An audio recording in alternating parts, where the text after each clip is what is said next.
Assalamualaikum warahmatullahi wabarakatuh. Selamat pagi, bertemu kembali dengan saya Bu Anta Wahyu Alfianingrum pada mata pelajaran simulasi komunikasi digital di kelas 10. Pada pagi hari ini kita akan belajar mengenai logika dan algoritma. Kita mulai dengan konsep logika. Nah, di sini saya tuliskan logika itu berasal dari kata logos dari bahasa Yunani. Logos berarti akal pikiran, ucapan, buah pikir, gagasan, dan ide atau penalaran. Untuk logika sendiri, logika merupakan hasil penarikan kesimpulan berdasarkan pertimbangan akal pikiran yang disampaikan dengan perkataan. Terkait dengan logika yang merupakan penarikan hasil kesimpulan berdasarkan pertimbangan akal pikiran yang disampaikan dengan perkataan, logika itu terdapat dua bentuk penarikan kesimpulan. Yang pertama, logika deduktif, dan yang kedua, logika induktif. Logika deduktif merupakan penarikan kesimpulan dari fakta-fakta umum, kemudian diambil sebuah kesimpulan menjadi kesimpulan khusus. Berbanding terbalik dengan logika induktif ini penarikan kesimpulan berdasarkan dari fakta-fakta khusus yang digunakan untuk mengambil kesimpulan secara umum. Nah, mari kita lihat untuk yang pertama ini kita akan belajar mengenai logika deduktif, di mana logika deduktif ini digunakan untuk menarik sebuah kesimpulan yang berdasarkan pada fakta-fakta umum yang kemudian disimpulkan. Nah, coba kalian cermati gambar yang ada pada layar kalian. Di sini ada beberapa contoh anak muda seusia kalian. Di bagian kiri ini terdapat beberapa anak muda. Mereka sekolah, mereka sebagai pelajar, tetapi mereka tidak menggunakan seragam. Kalau kita bandingkan dengan gambar di sebelah kanan ini, mereka adalah anak-anak sekolah yang menggunakan seragam dari sekolahnya masing-masing. Nah, coba dari gambar ini, apa fakta umum yang ada dan apa fakta khusus yang ada? Kemudian bagaimana penarikan kesimpulan dari gambar yang ada pada layar kalian? Sudah kalian temukan apa fakta umum yang ada di dalam gambar ini? Coba mari kita lihat, kita bandingkan.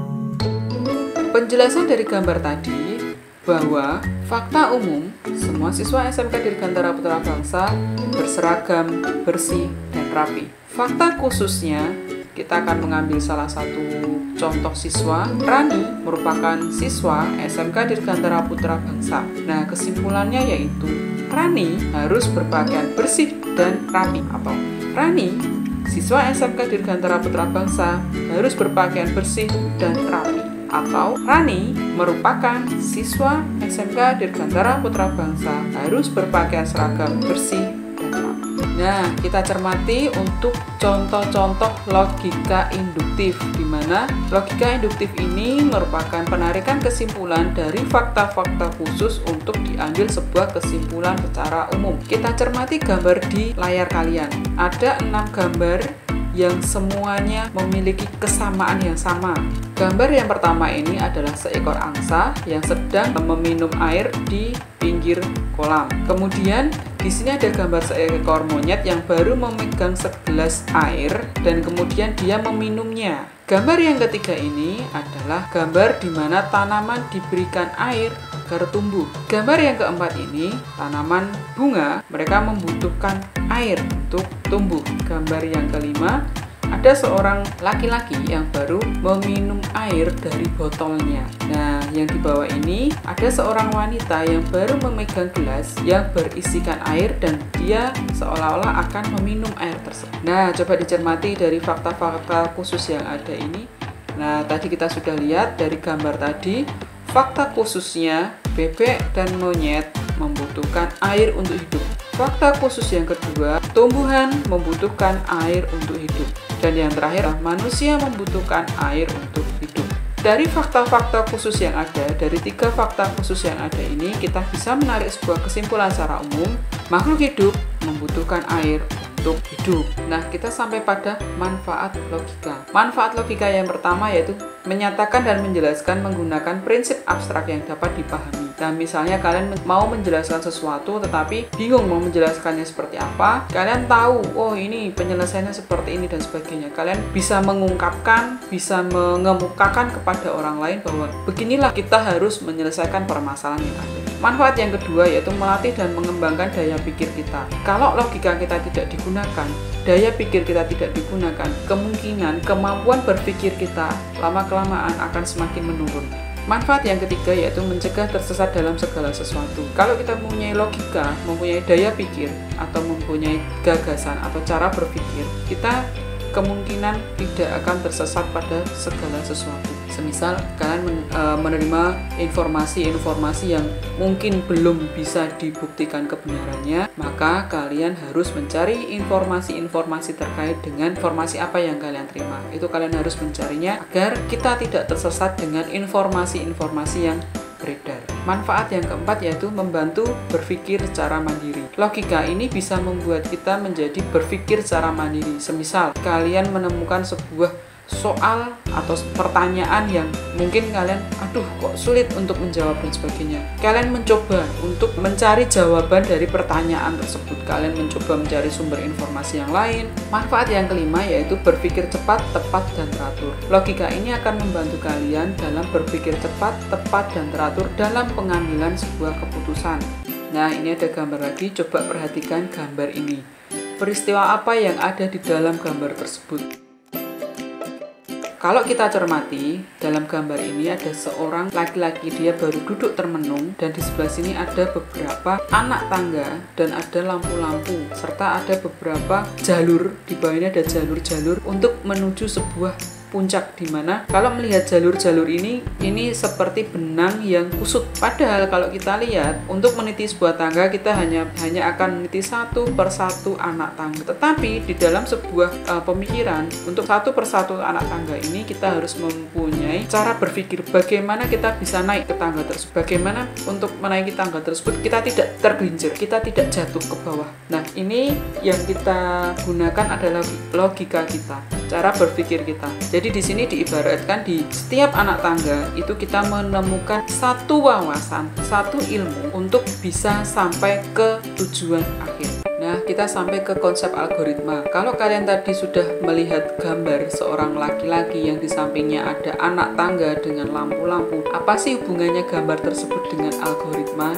Gambar tersebut dengan konsep algoritma, kalau kita menemukan suatu permasalahan, kita harus menyelesaikannya dari permasalahan yang kecil. Secara bertahap, permasalahan satu harus diselesaikan dulu, kemudian baru menaiki tangga yang kedua, terdapat permasalahan lagi, kita harus menyelesaikan permasalahan dulu, baru naik ke tangga yang selanjutnya sampai ke tujuan akhir kita. Jadi, konsep algoritma ini mengajarkan kita untuk membuat suatu urutan langkah logis untuk menyelesaikan masalah yang disusun secara sistematis. Agar kita tidak salah langkah, agar kita tahu konsep atau dasar kita dalam melangkah menuju suatu tujuan. 3 cara penulisan algoritma. Yang pertama, menggunakan bahasa komunikasi sehari-hari. Nah, ini bisa kita tuliskan. Nanti saya berikan contoh, setelah ini saya berikan contoh bagaimana cara menuliskan algoritma. Kemudian dengan menggunakan diagram alir, dan yang terakhir menggunakan bahasa pemrograman atau pseudokode. Kita masuk ke contoh algoritma. Nah, di sini saya berikan 3 macam benda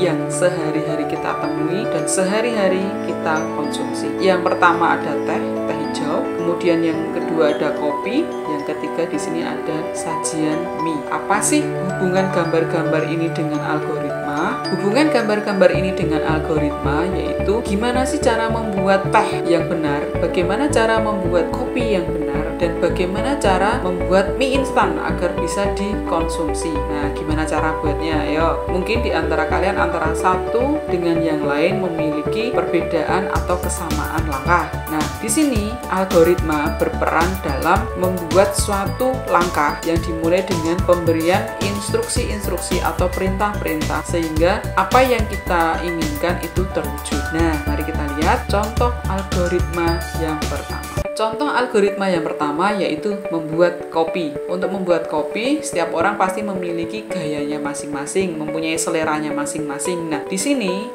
saya tuliskan algoritma membuat kopi atau urutan dalam membuat kopi. Yang pertama, kita harus menyiapkan bahan kopi, gula, dan air panas dulu. Mungkin ini ya untuk yang pertama. Kalau beda orang lagi, mungkin kita harus merebus air dulu, Bu, atau kita harus membeli kopi dulu, Bu. Nah, itu nanti tergantung dari setiap orang bagaimana mulai berpikirnya. Mulai dari mana kita berpikir untuk membuat kopi. Kalau semisal di rumah tidak ada kopi, tidak ada gula, tidak ada air panas, berarti kita harus membeli. Nah, itu kita harus memulai dari membeli. Atau kita harus mempunyai dari punya uang dulu untuk membeli kopi, membeli gula. Kemudian, nah, setiap orang memiliki pola berpikir yang berbeda. Nah, di sini saya mengambil secara umum saja ya untuk membuat kopi. Yang pertama, menyiapkan bahan berupa kopi, gula, dan air panas. Kemudian menyiapkan cangkir dan sendok. Kemudian memasukkan kopi dan gula ke dalam cangkir. Tahapan yang keempat yaitu tuangkan air panas ke dalam cangkir. Kemudian langkah selanjutnya yaitu aduk kopi, gula, dan air panas dengan sendok. Kopi itu siap dinikmati. Nah, tata urutan ini atau algoritma ini setiap orang memiliki cara atau pola pikir yang berbeda-beda. Dalam pola pikir atau cara berpikir orang ini kan memiliki pengetahuan atau wawasan yang berbeda, sehingga nanti sebaiknya mulai dari sini deh dan nanti akan diakhiri pada tahap ini. Contoh yang selanjutnya yaitu algoritma membuat mie rebus. Nah, ini juga tata urutan membuat mie rebus ini setiap orang juga memiliki pendapat yang berbeda-beda, memiliki kebiasaan yang berbeda-beda. Kalau di sini algoritma membuat mie rebus menurut saya yaitu siapkan bahan mie instan dan sayur, siapkan mangkuk, nyalakan api, panaskan air dalam panci, cuci dan potong sayuran, masukkan sayuran dan mie ke dalam air mendidih, tunggu hingga matang. Kemudian masukkan bumbu ke dalam mangkuk, tuang mie dan sayur ke dalam mangkuk, aduk agar mie, sayur, dan mangkuk tercampur dan mie siap disajikan. Ini juga memiliki selera masing-masing, memiliki pola pikir masing-masing dalam membuat mie rebus. Nah, demikianlah penjelasan dari saya terkait dengan logika dan algoritma. Jika mungkin kalian dirasa masih kurang paham dengan penjelasan saya, kalian bisa menuliskan di kolom komentar, Bu, bagaimana untuk yang ini saya belum paham dan sebagainya, itu boleh, atau melalui WhatsApp pribadi. Untuk hari ini belum ada tugas.